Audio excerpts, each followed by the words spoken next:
What's on your chest? Yes, Tirtha? Hair-cutting ceremony in the Ethiopian community. Very good. That is what we have learned yesterday? Yes! We have learned about cultural events. The first one that we have learned is the Hindu community haircutting ceremony at the Hindu community. Yes. So, where they do their haircutting? Yes? In the holy river? Yes. The temple, right?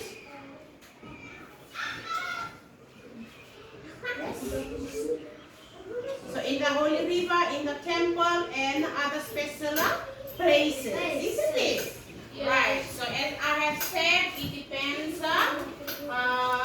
It depends the family how they can afford to pay us special places. That also applies to the Fijian community. Right? So today we are going to move on with our topic as a personal and social groups. Personal, social groups and processes. Right? That is still on that strand 1 on social organizations. Social organization and processes. And then we're going to learn about the social groups. Okay, I want you to read personal, social groups and processes. Social groups and processes. Right, at the end of this lesson class, I would like you to understand the different social groups that we have. We have charitable organizations, and then you have to describe their roles and their responsibilities and explain the importance of helping others in the community after this lesson. Is that clear, everyone? Yes, madam. Right. So look here on the board, this whiteboard. Right. So here, all of you read social groups. Social groups. Okay, when you talk about the social groups, as I have said, I've always reminded you. So this is one of our social group place. This is the school, isn't it? Yes. Right. This is our social organization whereby we gather together to learn, isn't it? Yes or no? Yes. At home we have our social organization at home. Yes or no? Yes. Our family. That's a small organization. Our family. Here in school we have our classroom where we gather together to learn. At home we have our family members at home. Your parents, mom, dad, and your siblings at home, isn't it? Yes. Right? And your mom, your father, they have roles. They have the roles for you. And you have the responsibilities at home, isn't it? Yes. Our father, they'll be acting as the head of the family. And our mother will be what? Your mom. What your mom always do at home? Cleaning, cooking, washing, Take care of the house. take care of the child. Clean the house. So and so forth. That's what our mama does at home, isn't it? Yes. So our mom will always listen to our dad. Yes. Right. So over here we're going to learn this as a whole in our community. Right? So our community as a social groups. Right? So our community, this is a group of people who live together in the same location. So, for example, in the afternoon, when you go for the assembly, from the classroom, in your line, you'll go and stand in your line. In your line there at the assembly area. So is that your location line? Where you going to stand? Right. So that's what we call also here, in the same location, because you're going to go together in one single file. If you go in the walking line, that means you're going straight to the same location. If you go in the same bus, that means you're going to get off at the same place or nearby places. Is that clear? Yes. Right. So, and they have something in common, like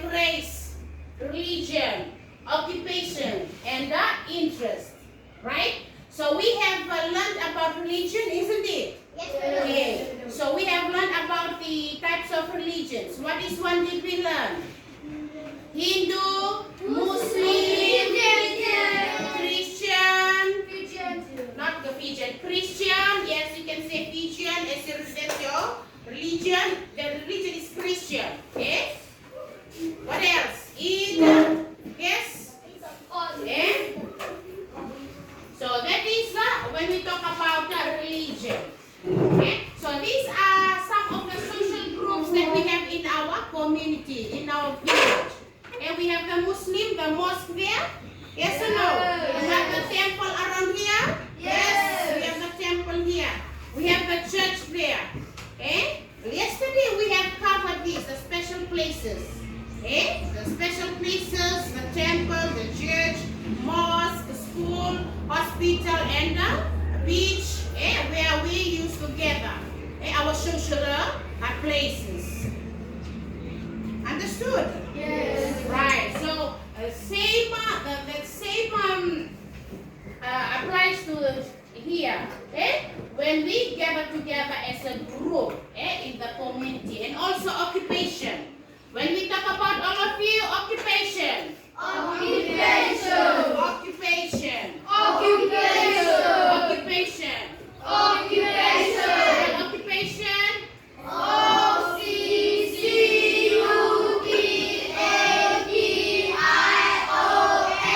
Occupation. Right. When you talk about occupation, you talk about what? What about occupation, class? Okay, for example, I am your what? Very good. That is my occupation. I am a teacher. What is your occupation? Child. Student. And occupation, you're a student. Okay? So when we talk about occupation, we talk about your work. Where you work. What are you doing? Okay? So here in school, this is my social group also in school. Okay? I have colleagues here in school. Okay? I'm standing here, madam is standing there, and other teachers are in their classrooms. We have the head teacher there, we have the assistant head teacher, and we have other teachers here. So this is our social groups. Okay? This is our social groups. That's what we call social groups also. Can you see? We have different types of social groups. We have religion, we have the race. Race is, are you Eurasian or what race are you in? When you talk about race, what is your race? Nicholas? Hindu. Yes, Kenny, what is your race? Fijian. Fijian. So you can say Indo-Fijian. Is your race. Nicholas? Indo-Fijian. Yes. James? What is your race, James? Right, very good. Fijian. It's okay. So that is our social groups. Then on Sundays, every Sundays, we usually go to our church. Every Sundays. And every Saturdays we have seventh day. People around where they usually go and praise at their church every Saturdays. Sundays, and we have our timetable for worshiping God. And our different religion. Is that clear, everyone? Yes. So I hope that you have understood about the social groups. All of you, social groups. Social group. What are some of the examples did we learn now about social groups? Yes, tell me one. What is one example of social groups did we learn? Fiji? Did we learn Fiji? No. Yes, Connie? Give me one. Social groups. One example. About one line. The example, yes? Religion, very good. Is it correct? Yes, that is one example of social groups. This group, what is the second one? Race, very good. This side, what is the third one? Occupation, very good. Example. Very good. Example, teachers. Students. We also, students have social groups also. As a student, you have a students council. So that is the example of social groups that we have. And interest also. Most communities, they also organize their interest. in the creating their clubs, women's clubs, what do you call it as, we call it as mother's club and all, father's club, they talk about their project, what to do, this and that. That is all come under social groups. Understood? Right, so let's move on. We're going to learn here about formal and informal groups. 3, 2, 3. Formal and informal groups. Once again. Formal and informal groups. Okay, when we talk about formal and informal groups, class, the first one we're going to talk about social groups. Can be classified as informal and formal groups. So when we talk about social groups here, social groups, we have informal and formal groups. For example, as a teacher, is that one example of social groups? Yes. A teacher. So we have a social group here in school. A teacher, teachers groups in school. Teachers group in school, that's what we call it as formal. That's what we call it as formal. Remember that you may be wondering what is formal and what is informal. Okay, I am going to discuss this with you.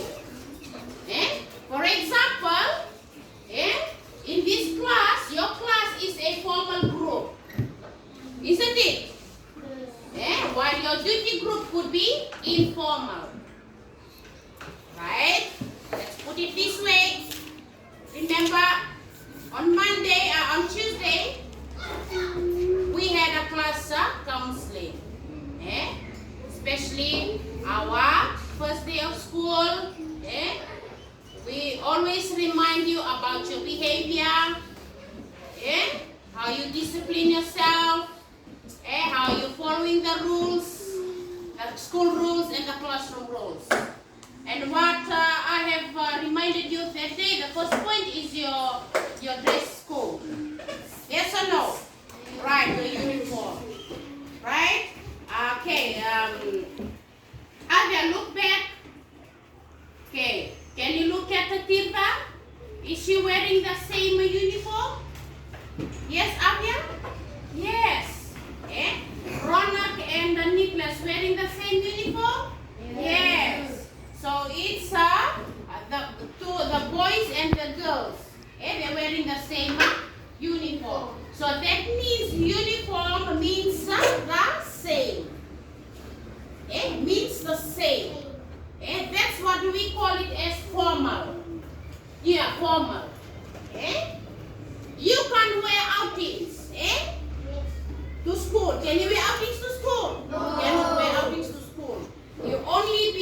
Student will only be allowing in the school compound, in the school premises, if he or she wear the school proper uniform.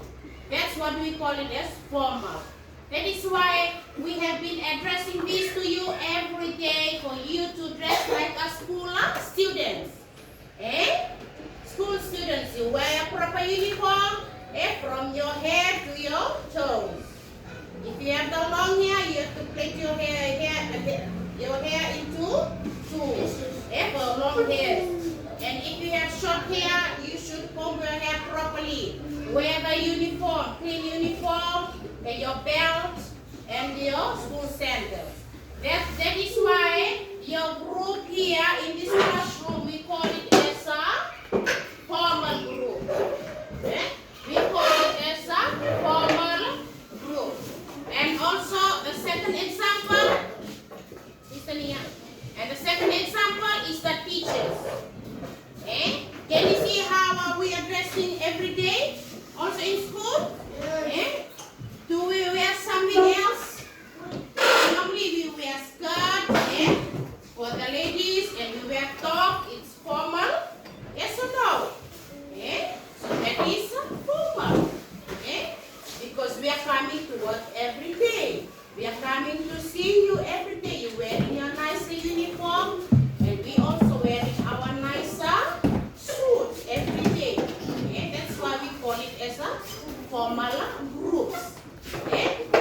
We have students and we have teachers, social groups, as we when we are in the school compound. But when you are go out from here, as I've said, you can take out your water. Whatever you are wearing, your necklace, your earring, that you are not supposed to wear. You can only wear stuff. So that's when you go out from the gate, that's what we call it as a formal, when you don't wear your uniform. Informal. Sorry, we call it as a informal. If you don't wear your outfits. If you wear sports uniform, after this you're going to change, isn't it? You go and play. So we call it as a informal. When you don't wear your proper uniform. Understood, everyone? Yes, madam. And the other example at home. You have your parents is working. Every morning when they dress up in a good suit, yes or no? Formal suit. To work. So that's what we call a formal also when they go to their workplace. They'll be sitting there as a social team group. Right? Okay, so I hope that you have understood about social groups, and each of these groups will always have a leader, and the members have different roles to play in the group. For example, here in school we have the head teacher there. Right, so she's the head of all of us. Whatever we want, we will refer back to her. So she's the leader. And here in the classroom, do we have the leader in the classroom? Yes, the teacher is the leader in the classroom, and the teacher appoints the prefects to be a leader. And also you have been categorized into your groups. So you have the group leaders in your group. And that is why we have rearranged your seating. To your learning disability. We have advanced learners here, we have average learners, and we have struggling learners.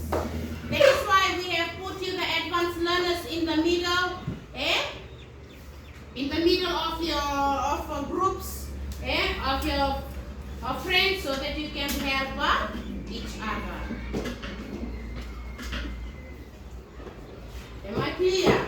Yes, madam. Thank you. So that is when we talk about Informal.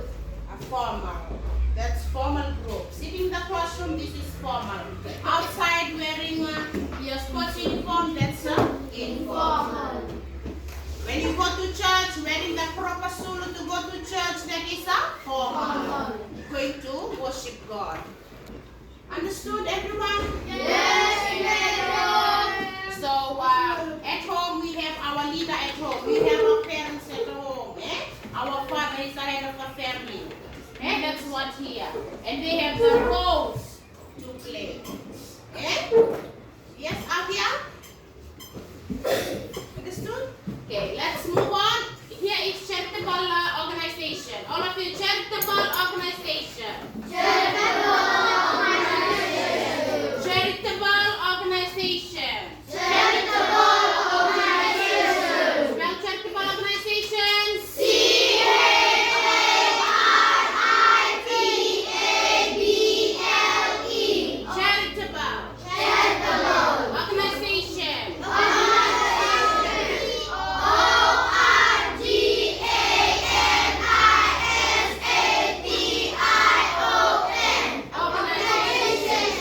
Right, you may be wondering what is charitable organization, okay? So charitable organization, this organization class, they used to help others, especially in the community. Charitable organization. So if they provide help and raise money for those in need in our communities, that's what we call it as a charitable. All of you, charitable. Charitable. Charitable. Charitable. Charitable. Charitable. So when you hear the word charitable in future, so the first thing it will come to your mind, oh, these people, they are helping others. That organization, they used to help others. They go here and there, they will see whoever in need in the communities, and they're going to give them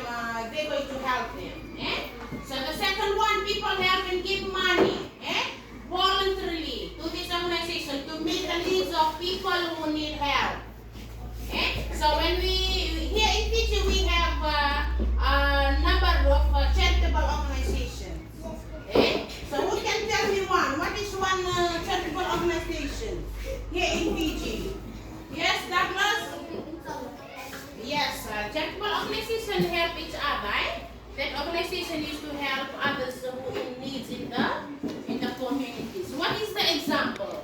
Okay, let me tell you. The example is here. We have the example in Fiji Red Cross. Raise your hand if you have seen the Fiji Red Cross. Okay. So there is a symbol here, a sign. The Fiji Red Cross. Yes. What is the sign you can see? The cross, very good. The Red Cross. Here, this is the Red Cross here. Fiji, can you see the cross here? Yes. This is in red. Okay, I'll just give you 5 minutes. We just see this video here. A non-governmental organization. Go. Imagine a world where people come together to help those in need, regardless of borders or politics. This is the essence of humanitarian work, and one organization that embodies this spirit is the Red Cross.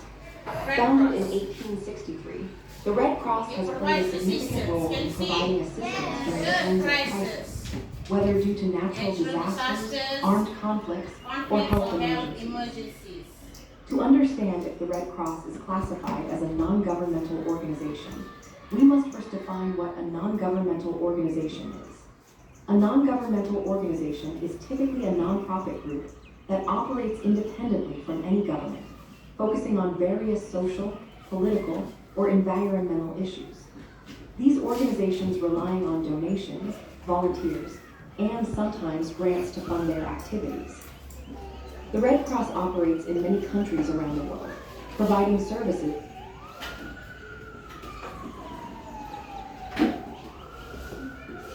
Okay, so that is about Red Cross. Okay, so Red Cross, what do you see from there? What did you hear? Yes, what did the Red Cross? What is the role of the Red Cross? What is it? Very good. They help poor people, they provide assistance, Healthcare, and support for refugees. It is important to note that the Red Cross is part of a larger movement known as the International Red Cross and Red Crescent Movement, which includes various national societies. Each national society operates independently but adheres to the principles set forth by the International Committee of the Red Cross. While the Red Cross collaborates with governments and international organizations, it maintains its independence and is not controlled by any government entity. This independence is a key characteristic of non-governmental organizations. Additionally, the Red Cross is recognized for its humanitarian efforts and is often involved in advocacy and education related to humanitarian law and disaster preparedness. In conclusion, the Red Cross fits the criteria of a non-governmental organization due to its independent operations, focus on humanitarian aid, and reliance on voluntary support. Its commitment to alleviating human suffering makes it a prominent figure in the realm of humanitarian work. Okay. So what is the role of the Fiji Red Cross? What is the role? What is the role of the Fiji Red Cross? Everyone is here. What is the role of the Fiji Red Cross Society? Huh? They see people helping, and we see people helping in times of need. They provide assistance. What can you hear from there? They provide assistance mainly during what? Natural disasters. Poor people, families, who face problems, and what else? Bring them all together. What else? They have others, They go around the communities, and that is their role. And remember, when you see the sign, their sign is the cross. A sign of the cross.